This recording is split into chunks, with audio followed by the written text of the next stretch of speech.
In 2020 and 2021, Wall Street invented what it called a revolutionary new way for companies to go public.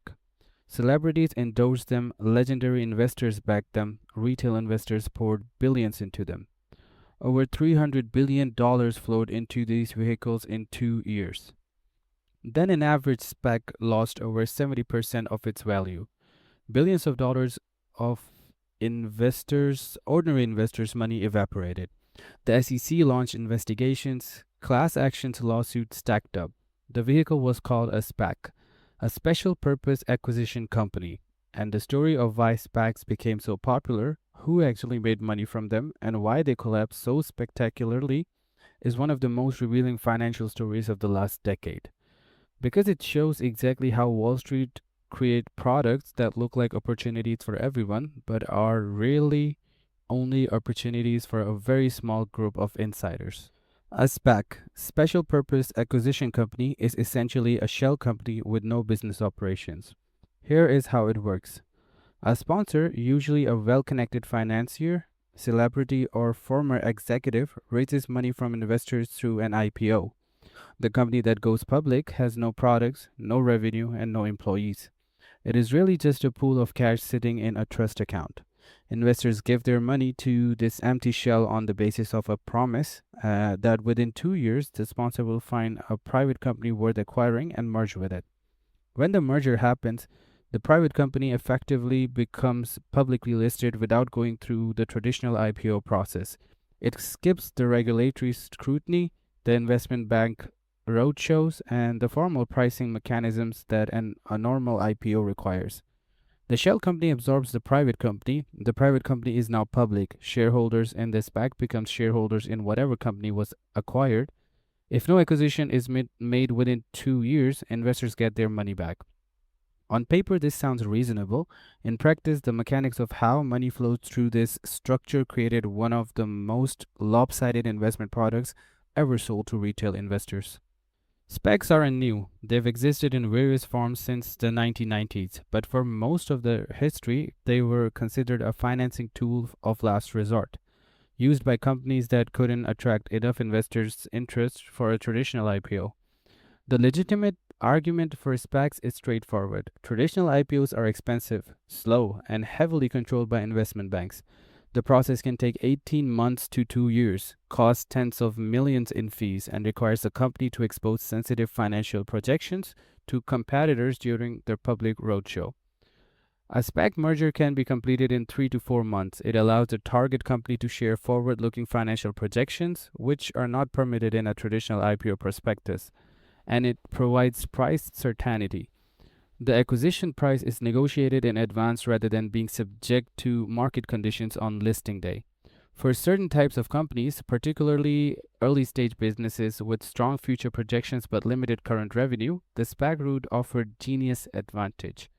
That legitimate use case is real, but it got buried under what happened during the SPAC boom of 2020 and 2021.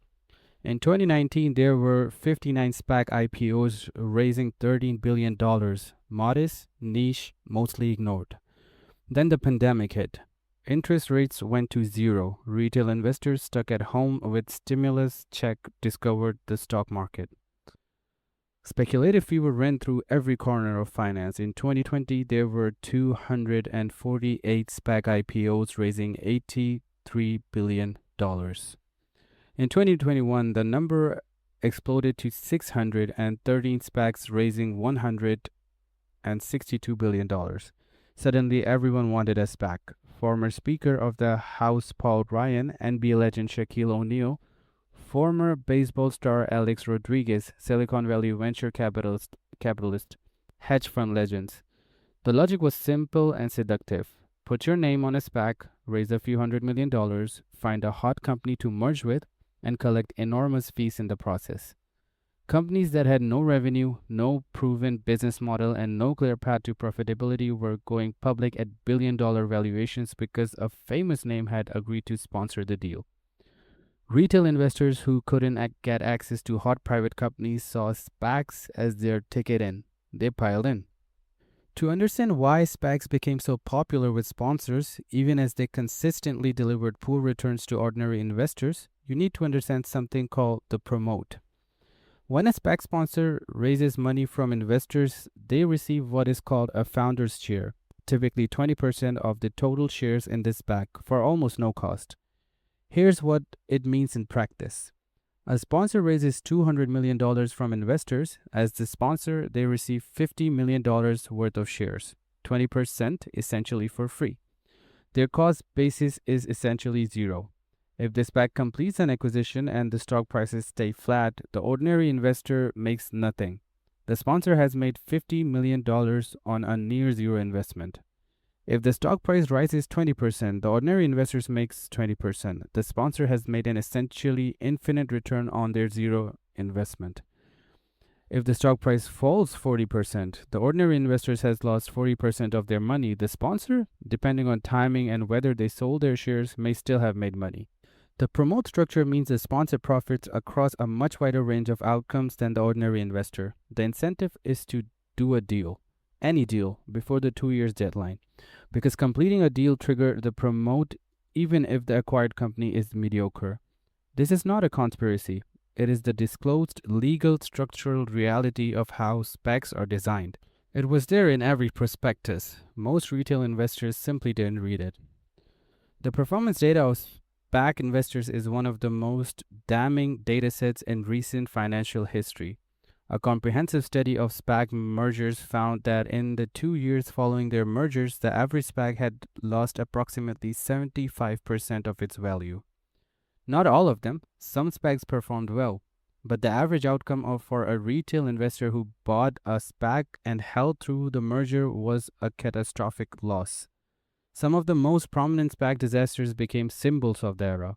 Nikola, an electric truck company that went public via SPAC at a valuation of $34 billion, its founder was later convicted for fraud. The stock lost over 95% of its value. Clover, a health insurance startup that went public via a SPAC backed by a prominent investor, Shaquille, it peaked at over $15 per share and fell to under $2. WeWork, yes, the same WeWork that failed its traditional IPO in 2019 went public via SPAC in 2021 at a valuation of $9 billion and filed for bankruptcy in 2023. The pattern was consistent. Hyped company, famous backer, retail investors pile in, stock collapses post-merger, sponsors has already sold their promoted shares, ordinary investors left holding the losses. By 2022, the SPAC market had effectively collapsed. Rising interest rates made speculative investments less attractive across the board. The promised acquisitions from hundreds of SPACs failed to materialize or delivered disappointing results. Investors' appetite for blank check companies evaporated almost as quickly as it had appeared. Dozens of SPACs were forced to liquidate and return cash to investors, having failed to find suitable acquisition targets. Others completed rushed mergers with companies that were clearly not ready for public markets simply to avoid liquidation.